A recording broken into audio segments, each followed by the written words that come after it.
Bonjour à tous et bienvenue dans ce nouvel Agile Meetish. Aujourd'hui, c'est un Agile Meetish un petit peu spécial parce qu'on a des invités. Nous n'avons pas un speaker, pas deux speakers, mais 4 speakers.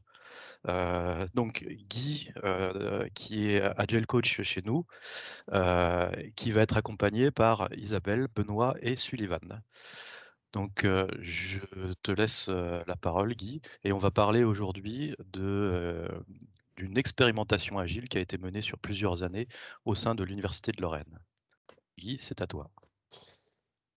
Donc voilà, donc l'idée de cet Agile Metesh, c'est en fait de pouvoir faire un retour d'expérience sur ce qui a été mis en place au sein de l'Université de Lorraine. Donc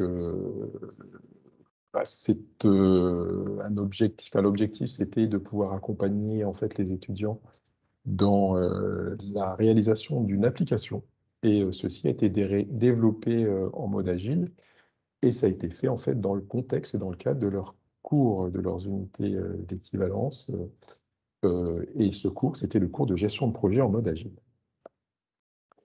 Donc voilà, Cédric va effectivement contribuer au bon déroulement de la présentation. Voilà, donc comme je disais, nous sommes accompagnés de différentes personnes. Donc Isabelle, je te laisse te présenter.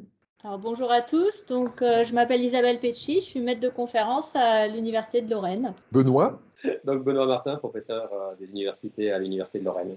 Alors, pour ce qui me concerne, donc, comme l'a dit Cédric, je suis chez Agile Partner, coach Agile, et en l'occurrence, je suis intervenant donc, externe à l'Université de Lorraine pour ce cours de gestion de projet. Et notre dernier speaker, Sullivan. Alors bonjour, donc moi je suis Sullivan et du coup je suis un ancien étudiant de l'Université de Lorraine. Donc voilà, comme dit, j'étais étudiant sur la promo 2018-2019. Et donc l'idée, c'est que on va se partager la parole tout au long de cette première phase pour vous présenter finalement les regards que l'on a pu avoir sur cette expérimentation. L'idée, en fait, ce sera déjà de pouvoir vous présenter un peu le contexte et ensuite d'avoir des retours au niveau de l'Université de Lorraine, c'est-à-dire comment l'Université de Lorraine a vécu en fait cette expérience. On aura aussi Sullivan qui va nous faire aussi un retour sur comment est-ce qu'il a vécu.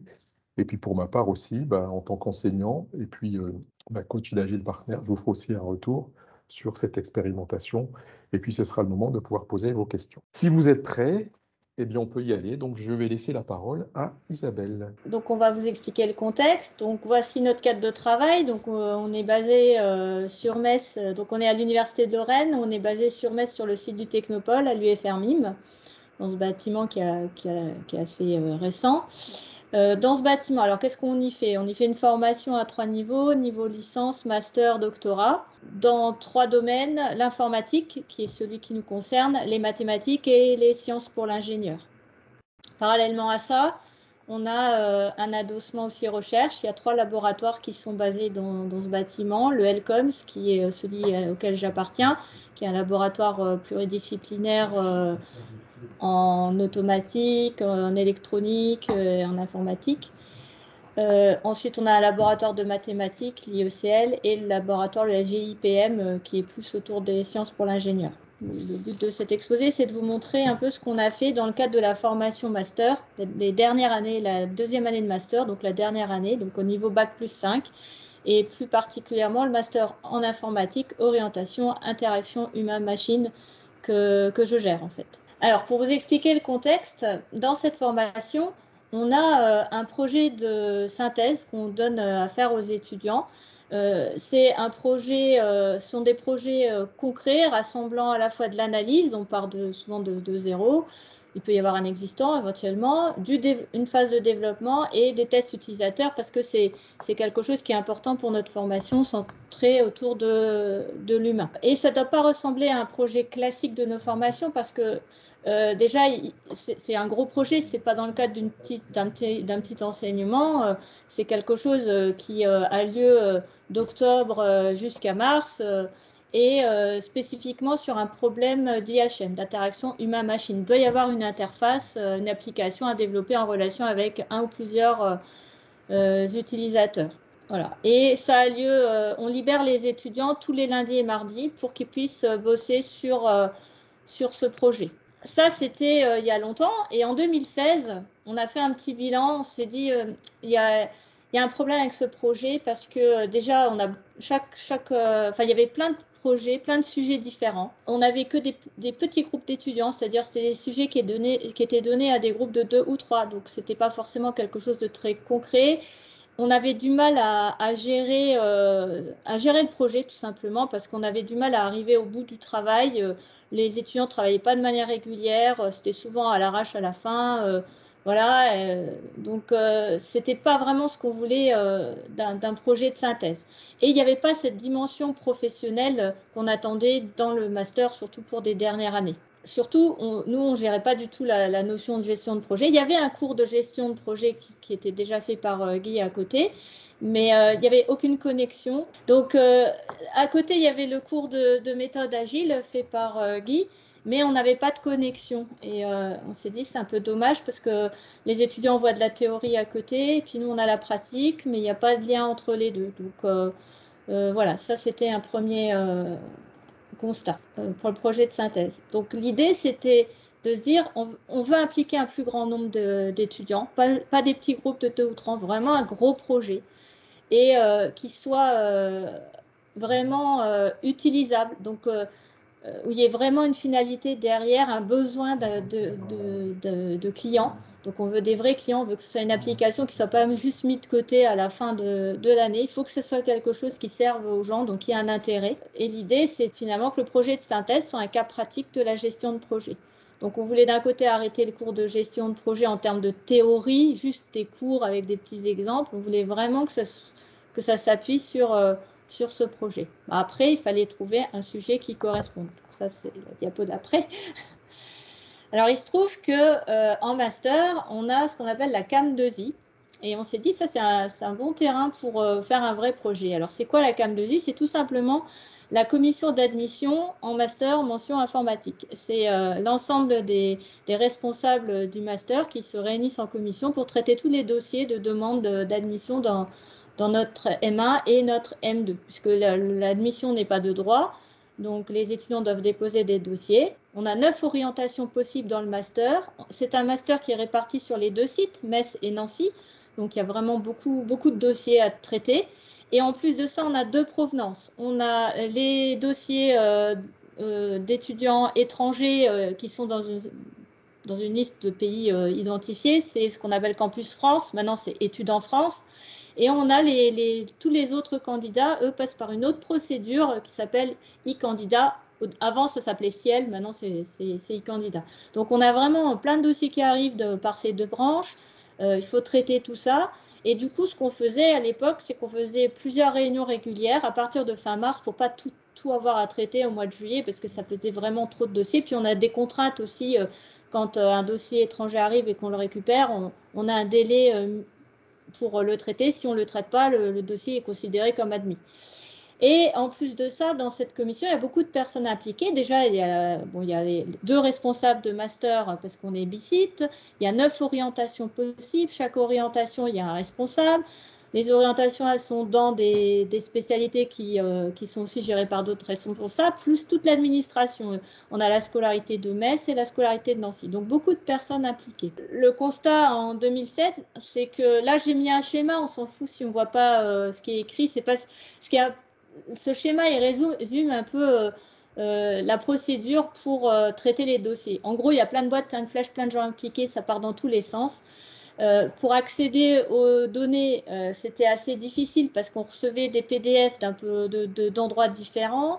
Le responsable du master à l'époque, il avait créé un gros fichier Excel qui ne tient pas sur un écran, évidemment, avec plein de colonnes, plein de couleurs. Il y avait beaucoup de traitements faits manuellement, donc peut-être des risques d'erreur. On se partageait, on avait un gros fichier avec tous les dossiers et chacun regardait une version du fichier. Après, il fallait envoyer les fichiers que chacun remplissait à la main au responsable qui lui devait fusionner. Enfin, du coup, on se retrouvait des fois avec des doublons. Il y avait donc des erreurs de redondance. Aussi, il y avait forcément des traitements qui étaient inutiles parce qu'on avait des fichiers qui étaient dupliqués. C'était vraiment une grosse machine. Et puis, ce fichier était vraiment super compliqué à parcourir. Trop de données, trop de couleurs, des codes couleurs qu'on ne comprenait pas. Enfin, vraiment, vous verrez tout à l'heure une copie d'écran. Et en plus, on a comme autre problème, c'est qu'il y a différentes personnes qui intervenaient sur ce fichier, sur ces données. Or, tout le monde ne doit pas tout voir, enfin, tout ne doit pas être visible par tout le monde. Il y avait plein de problèmes. Là, j'ai recensé les principaux. Donc, une procédure très lourde. Et le responsable du master m'avait dit à l'époque, ça serait bien si tes étudiants qui sont spécialistes en IHM pouvaient nous faire une application, quelque chose qui soit un peu plus facile à utiliser pour simplifier les procédures. D'où l'idée de l'application ICAM2I. C'était de transformer toute cette procédure plutôt manuelle en quelque chose de plus automatique, de plus électronique. C'est un projet qu'on mène depuis 2016. Depuis 2016, qu'est-ce qu'on fait? D'année en année, on corrige les éventuels bugs, on ajoute des fonctionnalités par rapport à ce qui avait lieu au départ en version plutôt papier. On a même réalisé cette année une énorme migration sur les versions. Donc c'est une application web qui s'appuie sur Angular et on a fait vraiment des bonds énormes dans les versions et l'application elle fonctionne toujours. Voilà, c'est vraiment une réussite au-delà de nos espérances. C'est vraiment utilisé chaque année. À la fin, donc début mars, le projet s'arrête et on repart. La nouvelle commission repart parce que la commission elle démarre toujours au fin mars, donc elle redémarre avec la nouvelle version de l'année en cours. Et c'est vraiment utilisé chaque année. Là, en ce moment, on utilise la dernière version, la version 2021. Et ça nous fait vraiment gagner un temps considérable dans le traitement des dossiers. Et puis, on a vraiment énormément de nouvelles fonctionnalités qu'on n'osait même pas espérer au départ. Voilà, ça, c'est juste pour vous montrer le fichier Excel qu'on avait avant. Donc, évidemment, on n'arrive pas à lire les... De toute façon, c'est un peu confidentiel, mais c'est juste pour vous dire, voilà, ça c'est... On travaillait avec ce genre de fichiers, plus des fichiers PDF qui étaient à côté dans des zips, voilà, ou alors sur Internet qu'on allait consulter pour lire les dossiers. Et aujourd'hui, voilà l'application telle qu'elle est. C'est une application web avec, on se log au départ, donc c'est la petite fenêtre en bas à gauche que vous voyez. Chacun a un login, donc a un rôle différent. Quand on se log, on arrive sur cette application, on a une espèce de classeur avec des onglets, on voit les dossiers qui sont non traités, dossiers en attente, les dossiers traités. On a maintenant, depuis cette année, on a même un historique de ce que l'on fait d'une commission à l'autre. On a en haut, on peut voir nos propres dossiers en tant que responsable d'un master. En mode commission, là, on voit les dossiers de tout le monde. On a aussi une nouvelle fonctionnalité qui est le mode des recours, parce que quand un candidat est refusé, il peut déposer un recours. Avant ça, on ne le traitait pas avec une application. Et là, maintenant, on peut saisir les recours dans l'application, les traiter via l'application. À gauche, on a tout un outil de filtrage. On peut exporter nos candidatures. On peut...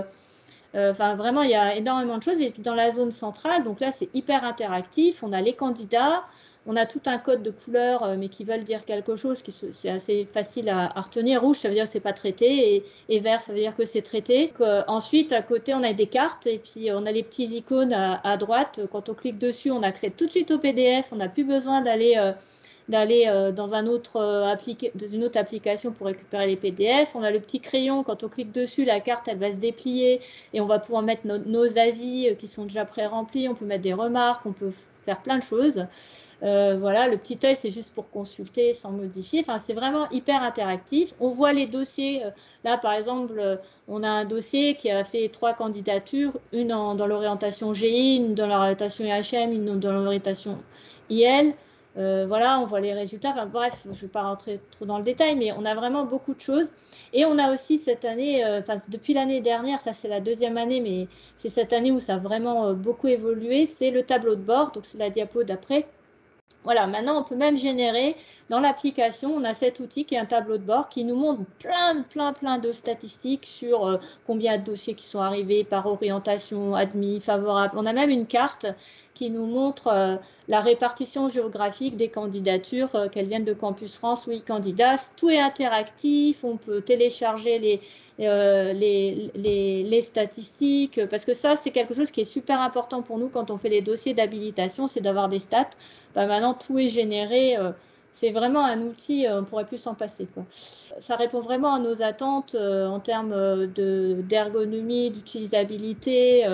Voilà, ça c'était pour montrer un peu l'application. Donc là, on va vous faire nos retours sur la méthode agile, l'utilisation de la méthode agile dans le cadre de ce projet, puisque nous, on avait l'expérience des projets de synthèse faits sans méthode agile. Ce qui est intéressant, c'est que déjà, les étudiants ont travaillé régulièrement, ce que l'on n'avait pas avant. Ils ont cette pression du sprint, et nous, on sentait bien quand les étudiants allaient devoir rendre quelque chose à Guy, ils ont cette pression qu'il faut travailler régulièrement. Ça a vraiment fixé un cadre pour les étudiants et ils ont vraiment senti le fait qu'ils ne pouvaient présenter à Guy que quelque chose qui ait fonctionné. Donc l'obligation de succès, ça c'était, on l'a vraiment ressenti dans le travail. Et ce qui est intéressant, c'est que c'est un résultat concret, que l'application qui a été développée, elle est vraiment utilisable. Maintenant, en point un peu perfectible, on va dire, c'est que nous, en tant qu'encadrants du projet de synthèse, on n'a pas de connaissances sur les méthodes agiles, donc on ne pouvait pas les guider, leur dire ça c'est non mais attention, la gestion là c'est pas fait de manière agile ou pas. Donc nous, tout ce qui était vocabulaire client owner, backlog, scrum master, voilà, les étudiants nous en parlaient, mais on s'est rendu compte que d'une année à l'autre, l'interprétation que les étudiants avaient de ce qu'était un client owner, par exemple, n'était pas la même. Ça n'a pas toujours été clair. Et une année, c'est moi qui me suis retrouvée client owner. Voilà, le backlog, pareil, ils ne l'ont pas toujours fait avec nous. Le Scrum Master, ça dépend des années. Il y en a qui ont été très efficaces, comme Sullivan, qui est présent aujourd'hui. Mais il y a des années, on sent qu'il y a des étudiants qui avaient du mal avec ce rôle-là. Le point le plus négatif pour nous, le plus perfectible pour nous, c'était les tests utilisateurs. Parce que ça, on a toujours eu du mal à placer ça dans la méthodologie agile.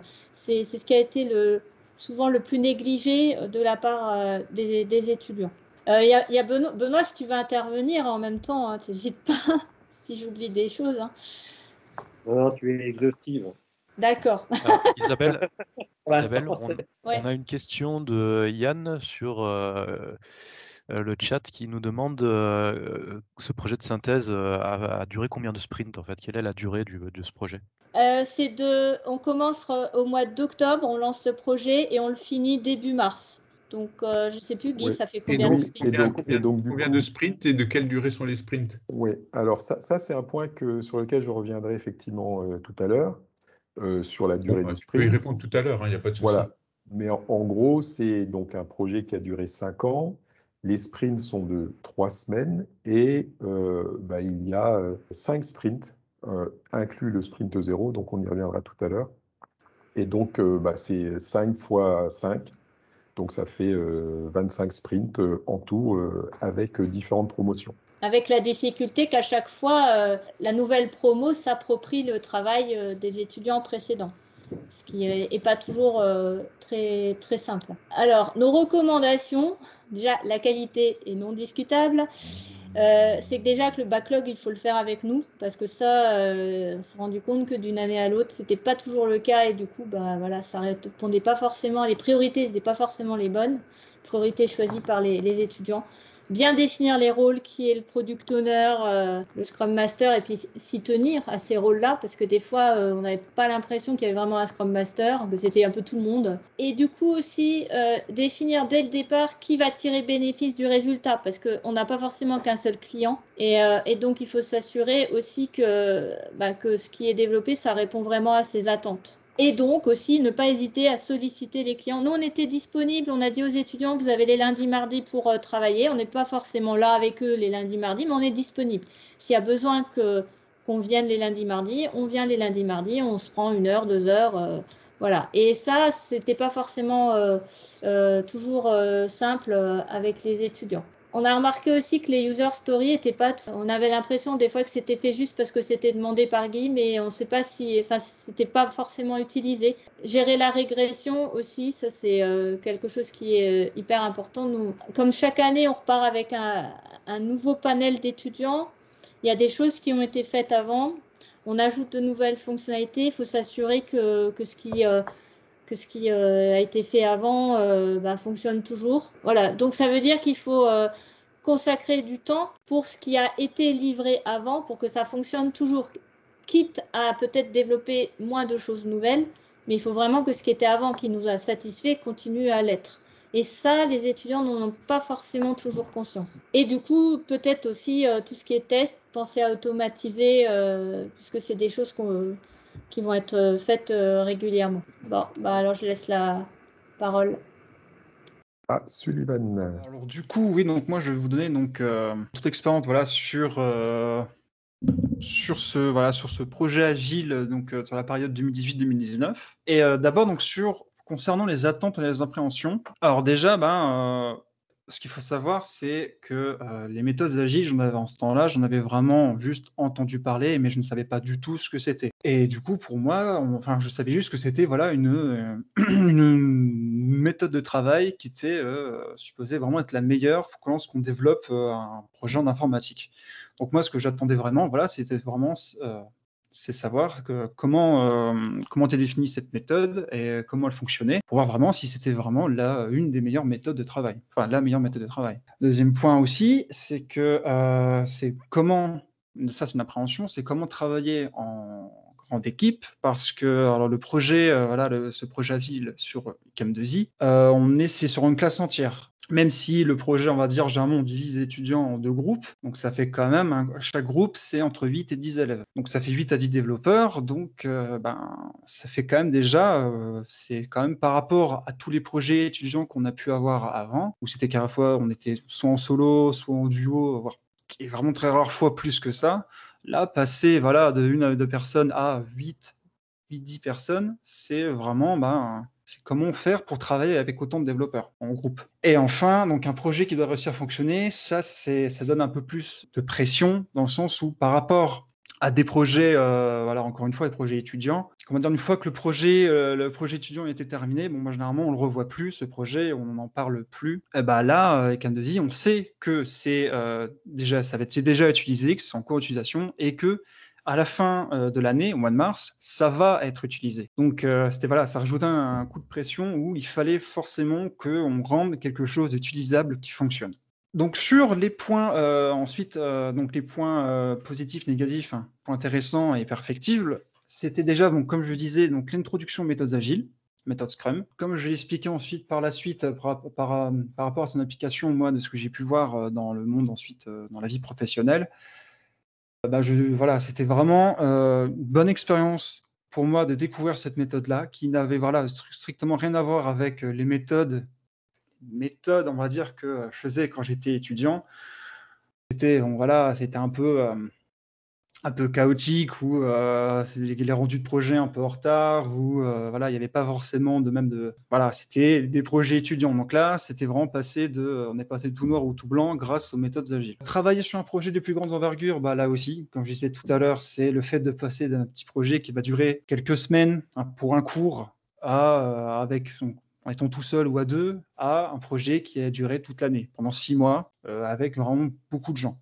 Et avec plus de contraintes, mais ça donnait vraiment un avant-goût sur ce que pouvaient être les projets, les missions en entreprise. Et enfin, donc le développement n'est plus le seul point important. Alors ça, c'est dans le sens où dans le projet Chem2I, j'ai endossé le rôle de Scrum Master, ce qui fait que du coup, donc forcément, le rendre, développer les features, répondre aux besoins.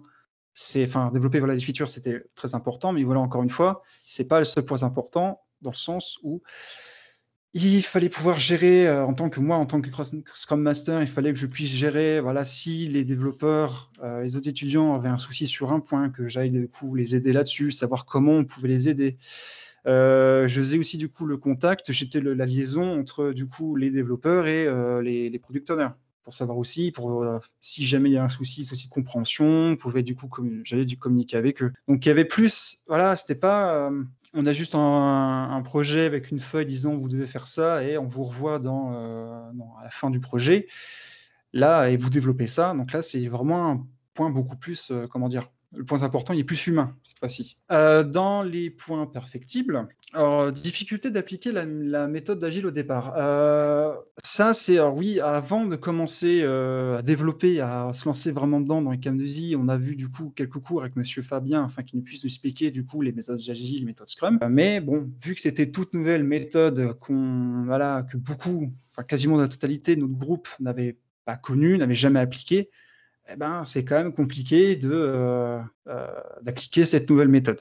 Voilà, au début, on a eu du mal, voilà, pour se mettre, on va dire, dans le bain. Au deuxième point, j'ai indiqué donc manque de suivi de la bonne application de l'agilité. Donc là aussi, je précise que c'est au départ, que comme on avait dit précédemment, les sprints duraient 3 semaines, ce qui fait qu'en gros, toutes les 3 semaines, on avait un cours avec Monsieur Fabien afin qu'on puisse du coup faire un compte rendu sur ce qui a été fait durant le développement, comment on a appliqué comment on a développé de façon agile durant ce sprint. Et du coup, ce qui fait que pendant les 3 premières semaines, ça revenait du coup à 6 jours de développement sur les Cam2i. Et durant ces 6 premiers jours de développement, on ne savait pas trop si on appliquait bien la méthode agile. Alors, il y avait bien du coup les professeurs, il y avait du coup Monsieur Martin et Madame Pecci qui étaient là sur les premières séances, mais qui étaient plus là pour nous donner du coup les besoins pour l'année en cours, pour les Cam2i. Mais ils ne pouvaient pas vraiment nous aider sur si on appliquait bien les méthodes d'agile. Alors, c'est ça qui manquait un peu. Et enfin, respect des demandes des clients, des product owners. Alors, ça aussi, c'est plus la faute quand même de nous développeurs. Alors, même si on avait des besoins qui avaient été définis, quelquefois, lorsqu'on développait la réponse à ces besoins, quelquefois, on ne respectait pas trop ce que le client avait demandé. On se demandait, on se disait, oui, alors ça, je pense que c'est quand même plutôt mieux de faire ça. On faisait quelquefois un peu à notre sauce. On répondait du coup pas forcément bien à ce que le client m'a demandé. Et lors des tests, lorsqu'on montrait ce qu'on avait développé, il y arrivait des fois où on devait recommencer parce que ça ne correspondait pas aux besoins. Vraiment, la réponse ne correspondait pas aux besoins. Du coup, on a pu perdre un peu de temps là-dessus. Donc, c'était ça, un peu... le respect des demandes du client devait vraiment, si le client nous demandait de faire ça de telle manière, on devait faire de telle manière. Donc, je vais passer à la partie comment ce que j'ai appris, ce que j'ai découvert durant ce cours, comment est-ce que je l'ai appliqué en milieu professionnel. Alors, je travaille donc maintenant dans une ESN depuis 2019. Donc là, ça fait depuis 2019. Et alors, ne serait-ce que juste, ça fait seulement 2 ans, mais j'ai pu très bien voir durant mes différentes missions sur ces 2 ans que les méthodes agiles sont vraiment très importantes dans le développement d'un projet. C'est au début, quand j'avais commencé le cours, en 2019-2018, j'étais un peu sceptique. Je me dis, est-ce que c'est vraiment la meilleure méthode? Est-ce que ça marche vraiment? Oui, là, forcément, je me rends compte que j'ai déjà vu la différence entre les missions où il n'y avait pas d'agilité et les missions qu'on avait. Moi, je pourrais plus travailler sans un minimum d'agilité sur une mission. C'est beaucoup trop chaotique, sinon ça. C'est pour ça, du coup, je vais donner quelques petits exemples très rapidement. Une des missions que j'ai pu faire depuis que je suis entreprise, donc il y avait une mission où j'intégrais une équipe où il y avait déjà plusieurs développeurs. On était une équipe de 5 avec un project manager. Et bien, le fait d'avoir justement déjà été introduit aux méthodes agiles fait que j'ai pu très rapidement m'intégrer dans l'équipe. Donc, tous les matins, il y avait par exemple une petite réunion de 15-20 minutes pour savoir ce que on s'échangeait ce qu'on avait fait la veille sur les obstacles qu'on avait rencontrés, si on avait des soucis, si on avait besoin d'aide et ce qu'on allait faire du coup dans la journée. Les sprints duraient une semaine, donc tout à la fin, tous les vendredis, à la fin de sprint, on se réunissait encore une fois pour du coup faire le bilan sur le sprint, montrer, faire une démonstration sur ce qu'on avait fait et déterminer les points à faire sur le prochain sprint. Enfin bref, c'était du coup, on avançait vraiment très vite au final. On avait très peu de moments où on se retrouvait bloqué parce que dès qu'on avait un souci, on pouvait très vite partager, demander de l'aide, partager ses connaissances. Et l'exemple numéro 2, donc ça c'est la mission où je suis où j'ai commencé du moins cette mission-là l'année dernière. Je l'ai commencé au mois de mars, donc une semaine en plus avant les fermetures du Covid, les confinements, etc. J'étais mis dans une mission où j'étais le seul développeur. Il y avait, pour des raisons, le client n'avait plus de développeurs et n'avait pas non plus de project manager. Et durant tout le mois de mars et quelques semaines aussi du mois d'avril 2020, j'ai été, on va dire, le client, à cause du Covid, fait qu'il n'y avait plus trop de contact avec le client, tant qu'eux aussi se remettent en télétravail, etc. Moi aussi, j'étais du coup en télétravail et je me suis un peu retrouvé tout seul. Donc, j'étais le seul développeur et pas de project manager et les contacts avec le client, c'était un peu disparate. J'ai quand même du coup appliqué à mon échelle la méthode agile. C'est-à-dire que j'étais du coup tout seul, j'étais moi-même du coup le développeur, le Scrum Master, je me faisais moi-même mes sprints, j'ai déterminé du coup, grâce au contact avec le client, ses besoins. À cela, j'ai fait mes user stories, je me suis fait mes tickets sur des outils de gestion de projet, je me suis fait du coup des sprint d'une semaine à chaque fois. Et certes, je n'avais pas du coup de réunion de fin sprint, de réunion tous les matins parce que j'étais tout seul.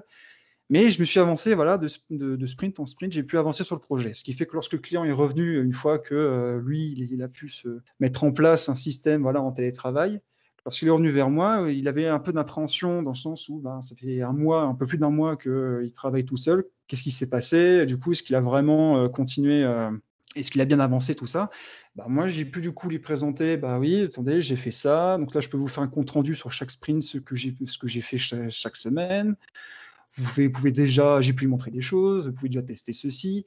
Il a vu que du coup, que c'était que j'avais travaillé de façon encadrée, structurée, et ça l'a du coup tout de suite plus rassuré, quoi. Et j'ai continué ensuite à travailler comme ça. Ensuite, par la suite, il y a eu d'autres développeurs qui sont rajoutés, un project manager, c'est un peu plus revenu du coup, on va dire, à un standard d'agilité. Mais voilà, donc j'ai pu quand même appliquer les méthodes agiles même en étant en solo. Et enfin, donc ça c'est un dernier point, donc l'utilisation d'outils plus performants. Lors du développement de projet Camdezy, on avait utilisé un outil pour faire des tickets, donc Trello. Même si on ne l'a pas énormément utilisé, voire quasiment pas en fait utilisé finalement dans le projet Camdezy, là en fait je me rends bien compte que utiliser ce genre d'outil, c'est quasiment presque aussi important que faire de l'agilité en soi, quoi, parce que ça permet vraiment d'avoir un meilleur suivi des travaux et pour tout le monde. Donc c'est bien pour les project managers que pour les développeurs. Donc moi, j'ai mis un exemple Jira parce que c'est celui que j'utilise depuis maintenant 2 ans, que je trouve, moi je le trouve beaucoup plus performant par rapport à Trello. Mais du coup voilà, ça c'est pour ce point. Et enfin, si c'était à refaire, donc j'avais un ticket un peu vu d'encadrement sur la première séance, comme je disais, histoire pour que les étudiants soient un peu plus rassurés et peut-être un peu plus encadrés sur si on applique bien les méthodes agiles, ne serait-ce que pour le premier sprint avant, parce que une fois qu'on est rodé au fil de l'année, ça va tout seul, mais c'est vrai que au début, c'est vraiment un peu compliqué. Une meilleure définition des besoins des product owners, c'est une meilleure définition, mais aussi une meilleure, mieux répondre à ces besoins. Comme j'expliquais tout à l'heure, c'est ne pas, si le client a déterminé tel besoin, telle réponse pour son besoin, on doit quand même respecter son besoin. On n'aurait pas dû faire un peu à notre sauce. Le client, on va dire, a toujours raison. Le partage de connaissances, ça, c'est ne serait-ce qu'au sein, ça marche aussi bien au sein du groupe. Pendant le projet Camdezy, le partage des connaissances, c'est bien sur qui chaque personne, travailler sur une partie de l'application. Mais on aurait pu du coup faire aussi bien des documentations et tout, histoire de si jamais cette personne était absente, on puisse au moins revoir son travail très rapidement, ce qu'il faisait, comment il faisait, afin depuis qu'on puisse reprendre son travail. Et le partage de connaissances, la documentation, ça va aussi servir pour les prochains étudiants de l'année d'après. C'est vrai que nous, du coup, lorsqu'on a commencé en 2018 le projet, l'application, on l'a un peu découvert comme ça. Il n'y a pas eu de documentation sur comment que ça fonctionnait. Là aussi, le temps de se mettre dedans, d'apprendre comment que ça marche, ça fait quand même perdre du temps. Voilà, donc c'est ça. On aurait partagé les connaissances, écrire de la documentation, c'est ce qu'on aurait dû faire du coup pendant le développement de Camnesis. Et ensuite, inciter fortement à utiliser des outils de gestion de projet. Alors, comme je le disais, on avait essayé d'utiliser Trello afin de faire des tickets et faire pour avoir un suivi un peu plus clair. Concrètement, on l'a utilisé même sur un sprint. Et après, ça a été abandonné, on n'y a plus touché. Parce qu'on ne voyait pas vraiment l'utilité en ce temps-là. On aurait dû du coup quand même continuer à utiliser, même si au début on ne voyait pas trop l'utilité, on aurait dû peut-être nous inciter vraiment à continuer à utiliser des outils. Alors si c'est pas Trello, ce sera autre chose, c'est pas grave, mais du moins un outil. Histoire vraiment d'avoir quelque chose de clair et d'avoir vraiment un meilleur suivi et pouvoir facilement voir où en sont les développeurs et où en est le projet tout court en fait. Et voilà, du coup, j'ai un peu globalement mon retour d'expérience sur le développement des Camnesis. Écoutez, moi, je vais prendre les dernières minutes avant les questions pour faire un retour côté enseignant. Donc, moi, je suis effectivement intervenu en tant qu'enseignant et accompagnant en fait, les étudiants dans aussi bien l'appropriation et l'apprentissage de ces pratiques, méthodes et aussi de cet état d'esprit, et les appliquer en fait sur le projet de synthèse. Et donc du coup, ce que je voulais partager avec vous, c'était qu'effectivement, au début du cours, la première chose que je fais, c'est que je demande quelles sont les principales attentes et les préoccupations. En général, ce qui revient, c'est pouvoir être accompagné, apprendre à s'organiser en équipe, apprendre à gérer les crises, apprendre à gérer les points de vue différents des différentes personnes, développeurs et autres membres de l'équipe, améliorer ses pratiques de gestion de projet et puis améliorer aussi la gestion du temps dans le cadre de la réalisation de projets. Et puis les principales préoccupations sont, de manière générale, toujours parce qu'on va avoir un bon équilibre entre la théorie et la pratique. Est-ce que ces méthodes vont être applicables dans le contexte de l'Université de Lorraine? Est-ce qu'on va avoir un rythme soutenable pour l'apprentissage? Et également, l'apprentissage, est-ce qu'il sera utilisable dans le domaine professionnel? Et bien sûr aussi, est-ce que ces méthodes méthodes et pratiques vont être efficaces?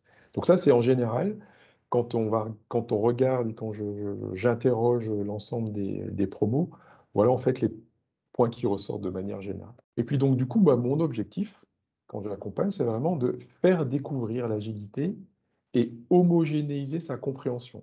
C'est-à-dire que, on verra, il y a des personnes qui ont des niveaux de compréhension différents, donc mon objectif, c'est vraiment de faire découvrir par l'expérimentation et puis homogénéiser sa compréhension, c'est-à-dire que tout le monde puisse avoir une compréhension qui soit la même. Et donc l'objectif, c'est d'accompagner les étudiants dans cette immersion sur un projet concret. Et donc avec un point principal, c'est de faire grandir la connaissance. Et puis l'autre point, c'est d'apporter de nouveaux outils. Puisqu'en fait, ce que je leur dis, c'est que en fait, je ne vais pas leur apprendre à faire de la gestion de projet. Et à la fin, ils ne seront pas forcément des experts. Mais par contre, ils vont grandir en connaissances, c'est-à-dire ça leur permettra de connaître un petit peu mieux ce qui se cache derrière et d'avoir de nouveaux outils pour continuer leur pratique dans leur parcours professionnel. Le point de départ, c'est qu'il y a des niveaux de connaissances qui sont un peu différents. Donc, j'interroge aussi les étudiants. Donc, en gros, il y a à peu près la moitié des étudiants qui n'ont jamais ou très peu de connaissances, qui n'ont pas de connaissances ou très peu de connaissances. Il y a à peu près donc un tiers qui ont déjà des connaissances théoriques. Et puis pour le reste, il y a en fait des personnes qui ont déjà pu mettre en pratique en fait.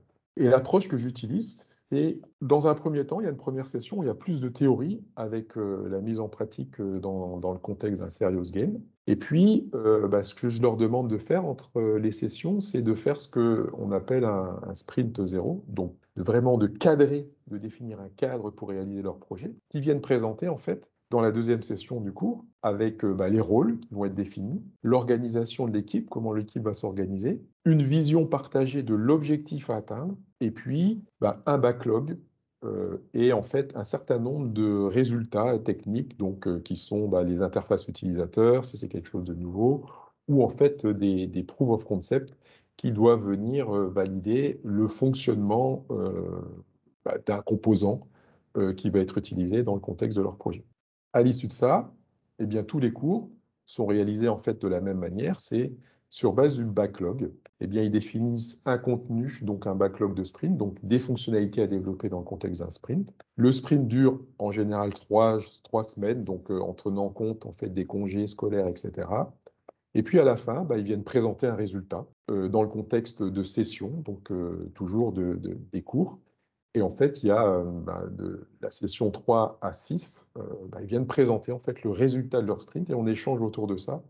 Et en fait, l'idée, c'est de les accompagner, de leur apporter des réponses complémentaires, des outils complémentaires, des pratiques aussi, et de répondre à leurs questions qui peuvent se poser et qu'ils ont identifiées tout au long d'un sprint. Voilà. S'il y avait donc des constats et des leçons apprises par rapport à cet accompagnement et ces 5 ans en fait passés avec les étudiants, c'est les points intéressants à noter, c'est que il y a l'expérimentation sur base d'un projet concret. Ça, je pense que c'est un point vraiment intéressant qui leur permet vraiment de se rendre compte du fonctionnement. Il y a un accompagnement qui est cadencé. Donc, toutes les 3 semaines, il y a des rendez-vous qui sont pris et ils viennent présenter le résultat. Après, il y a vraiment une compréhension, une appropriation graduelle. Voilà, au travers des retours, que ce soit de Sullivan ou d'Isabelle, on s'est rendu compte que voilà, c'est pas toujours évident de mettre tout dans un premier temps, donc c'est vraiment une compréhension, une appropriation graduelle. Et puis, de manière générale, à la fin du cours, il y a une appréciation et une évaluation sur est-ce qu'on a répondu finalement aux attentes principales. C'est le constat systématiquement est fait que oui, les réponses à tous les points principaux, les attentes et préoccupations ont été répondues. Par contre, il y a des points perfectibles. C'est donc un accompagnement méthodologique et technique. On parlait tout à l'heure de qualité, qui est en fait un des points centraux qui est non négociable. Et puis tout ce qui est test, en fait, ça serait intéressant de pouvoir aussi accompagner les étudiants sur cette thématique-là pour qu'ils aient aussi des réponses à leurs questions de la même manière qu'ils peuvent avoir sur l'aspect méthodologique. Le point perfectible, c'est que il n'y a pas forcément possibilité d'avoir un approfondissement, puisque même si c'est sur une période de 6 mois, à l'issue de cette période de 6 mois, les étudiants vont débuter soit un stage et à l'issue de ça, leur carrière professionnelle. Donc, il n'y a pas possibilité d'approfondir, mais ça leur permet d'avoir les bases. Et puis, il y a aussi l'accompagnement des clients utilisateurs. Donc, on parlait tout à l'heure de l'université avec les professeurs et les encadrants qui, eux, voilà, ça serait certainement intéressant qu'ils puissent aussi comprendre un petit peu ce qui se passe, comprendre la terminologie et voir de quelle manière ils peuvent contribuer dans le déroulé en fait, de ce projet. Alors, pour finir, depuis 5 ans, en fait, finalement, cette manière d'accompagner les étudiants, je la propose sur 2 sites, donc aussi bien MES, donc sur 2 parcours, l'IHM tel qu'il a été présenté là, mais aussi SID, qui est les systèmes d'information décisionnelle, et puis sur Nancy, pour le parcours ingénierie logicielle. Donc c'est le même format qui est utilisé, avec, depuis 5 ans, il y a à peu près 250 étudiants en fait, qui ont suivi en fait, ce cursus, ce cours, avec une répartition à peu près équivalente entre les trois parcours, que ce soit IHM, SID et ingénierie logicielle. Et puis finalement, ce que je peux dire, j'ai repris en fait les remarques et les constats, les conclusions des étudiants sur comment est-ce qu'ils ont perçu cette expérimentation, et c'est ce que je fais de manière systématique. Et voilà, je voulais partager aussi avec vous finalement ce que peuvent dire les étudiants. Comme par exemple, ils ont appris que communiquer est primordial pour faire avancer dans la bonne direction, qu'il y a une importance dans la manière de gérer les relations humaines qui peut effectivement rapidement devenir chaotique. Donc voilà, qui sont finalement des retours et ce que constatent et les conclusions que peuvent tirer les étudiants à l'issue de la participation à ce cours. Et donc peut-être à ce moment-là, par rapport à ce qui vous a été présenté, comment est-ce que vous pourriez réagir sur ce que vous avez vu? Est-ce que vous vous attendiez? Est-ce que ça se passe comme ça dans un contexte universitaire? Est-ce que ça vous surprend? S'il y a des réactions faites par rapport à ça? J'ai une mini-question. Oui. Donc, tu as décrit ce projet sur 5 ans.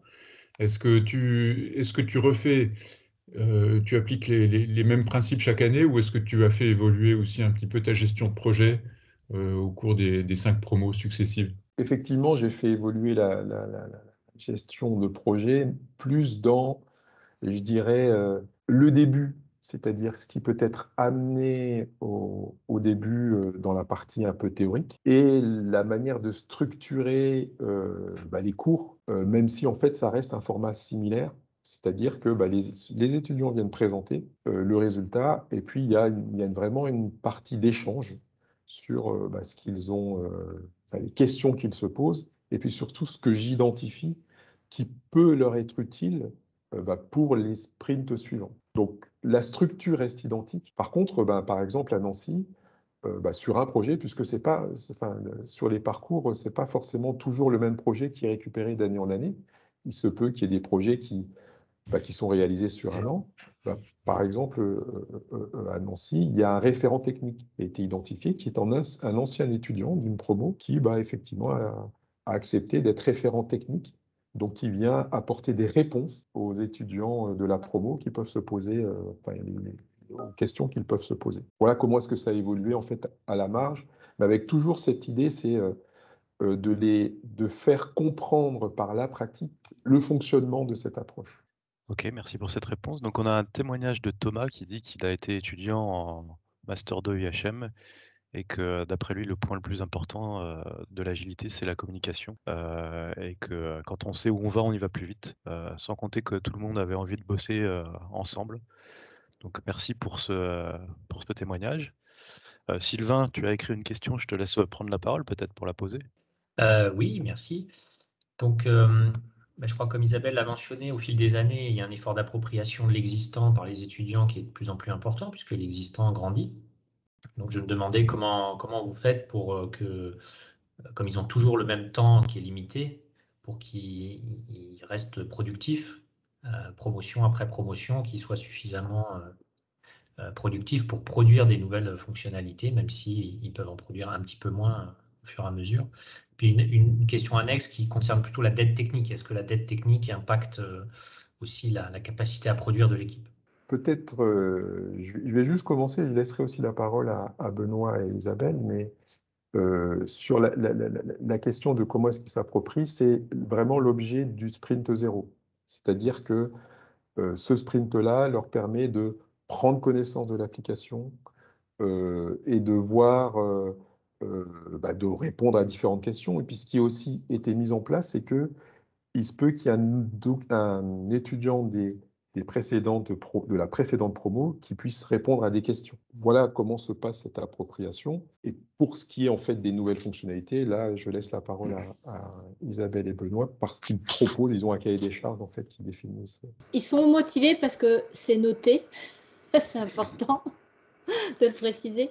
Mais je pense que leur motivation pour ce projet, c'est aussi parce que c'est sur des technologies récentes qui sont utilisées dans le monde professionnel et ils y ont un intérêt. Quand on leur dit qu'ils vont développer une application qui utilise Angular, voilà, donc ils savent que grâce à ça, ils pourront mieux se vendre pour trouver un stage derrière. Et ça a été vraiment une grosse motivation pour eux. Même la première promo, eux sont partis de rien. Quand ils ont fait le choix de la techno, ils ont tout de suite pris cette techno-là, en se disant, OK, on ne l'a pas encore vu en cours, le cours allait avoir lieu un peu plus tard, mais on veut mettre les mains dedans, on veut utiliser des technos qu'on pourra valoriser après pour trouver un stage. Donc ça, je pense que c'est ça qui fait la force aussi du projet.